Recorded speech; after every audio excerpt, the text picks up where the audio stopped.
ಟಿಪ್ಪು ಸುಲ್ತಾನ್ ಒಬ್ಬ ಕೊಲೆಗಾರ ಮತ್ತು ಅತ್ಯಾಚಾರಿ. ಜಿಹಾದ್ ಹೆಸರಿನಲ್ಲಿ ಲಕ್ಷಾಂತರ ಹಿಂದೂಗಳನ್ನು ಕೊಂದ, ಮತಾಂತರಿಸಿದ, ಅತ್ಯಾಚಾರ ಮಾಡಿದ ಮತ್ತು ಚಿತ್ರಹಿಂಸೆ ನೀಡಿದ. ಅವನ ಬಗ್ಗೆ ಪಠ್ಯ ಪುಸ್ತಕಗಳಲ್ಲಿ ಹೇಳದ್ದು ಇಲ್ಲಿದೆ ನೋಡಿ. ಮೈಸೂರು ಗೆಜೆಟ್ಗಳು, ವಿಲಿಯಂ ಕಿರ್ಕ್ ಪ್ಯಾಟ್ರಿಕ್ ಅವರ ಅನುವಾದಗಳು, ಲೂಯಿಸ್ ರೈಸ್ ಅವರ ದಸ್ತಾವೇಜೀಕರಣ ಮುಂತಾದ ಬಹುಮೂಲಗಳ ಐತಿಹಾಸಿಕ ದಾಖಲೆಗಳು ಟಿಪ್ಪು ಸುಲ್ತಾನನು 1,00,000ಕ್ಕೂ ಹೆಚ್ಚು ಹಿಂದೂಗಳನ್ನು ಕೊಂದನೆಂದು ಬಹಿರಂಗಪಡಿಸಿವೆ. ಪುರುಷರು, ಮಹಿಳೆಯರು, ಮಕ್ಕಳು ಮತ್ತು ವೃದ್ಧರು ಸೇರಿದಂತೆ ಸುಮಾರು 80,000ಕ್ಕೂ ಹೆಚ್ಚು ಹಿಂದೂಗಳಿಗೆ ಇಸ್ಲಾಂ ಧರ್ಮವನ್ನು ಸ್ವೀಕರಿಸಲು ಒತ್ತಾಯಿಸಲಾಯಿತು. ಟಿಪ್ಪು ಸುಲ್ತಾನ್ ತನ್ನ ಪತ್ರಗಳಲ್ಲಿ ಇದರ ಬಗ್ಗೆ ಅಲ್ಲಾಹ್ನ ಸಹಾಯದಿಂದ ನಾನು ಸಾವಿರಾರು ಹಿಂದೂಗಳನ್ನು ಮತಾಂತರಿಸಿದ್ದೇನೆ ಎಂದು ಬರೆದು ಹೆಮ್ಮೆಪಟ್ಟಿದ್ದ. ಈ ವಿಚಾರಗಳು ಯಾವುದೋ ಆರೋಪಗಳಲ್ಲ, ಸ್ವತಃ ಅವನದ್ದೇ ಮಾತುಗಳು.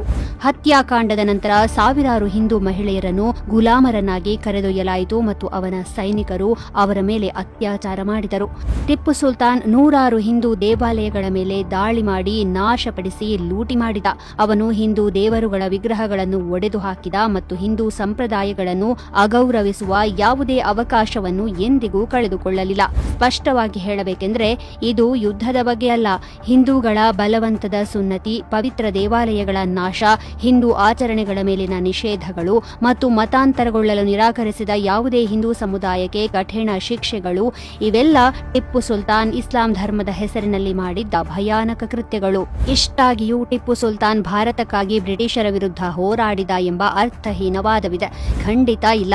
ಅವನು ಬ್ರಿಟಿಷರ ವಿರುದ್ಧ ಹೋರಾಡಲು ಒಂದೇ ಒಂದು ಕಾರಣ ಏನೆಂದರೆ ಭಾರತದಾದ್ಯಂತ ಇಸ್ಲಾಮನ್ನು ಸ್ಥಾಪಿಸುವ ಅವನ ಮಾರ್ಗಕ್ಕೆ ಬ್ರಿಟಿಷರು ಅಡ್ಡಿಯಾಗಿದ್ದರು ಅನ್ನೋದು. ನಿಜ ಹೇಳಬೇಕಂದ್ರೆ ಅವನು ಭಾರತದಲ್ಲಿ ಇಸ್ಲಾಮಿಕ್ ಸಾಮ್ರಾಜ್ಯವನ್ನು ರಚಿಸಲು ಸೈನಿಕರು ಮತ್ತು ಶಸ್ತ್ರಾಸ್ತ್ರಗಳಿಗಾಗಿ ಒಟ್ಟೋಮನ್ ಸಾಮ್ರಾಜ್ಯದ ಸುಲ್ತಾನ್ನಲ್ಲಿ ಅಕ್ಷರಶಃ ಬೇಡುತ್ತಿದ್ದ.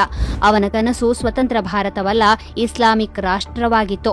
ಇನ್ನು ಟಿಪ್ಪು ಸುಲ್ತಾನನನ್ನು ಮೈಸೂರಿನ ಹುಲಿ ಎಂದು ಹೆಮ್ಮೆಯಿಂದ ಕರೆಯುವವರು ಇಲ್ಲೊಮ್ಮೆ ಕೇಳಿ. ಅಲ್ಪ ಬೆಂಬಲಕ್ಕಾಗಿ ಅವನು ಫ್ರೆಂಚರಿಗೆ ಅರ್ಧ ಮೈಸೂರನ್ನೇ ಬಿಟ್ಟುಕೊಡಲು ಸಿದ್ಧನಾಗಿದ್ದ.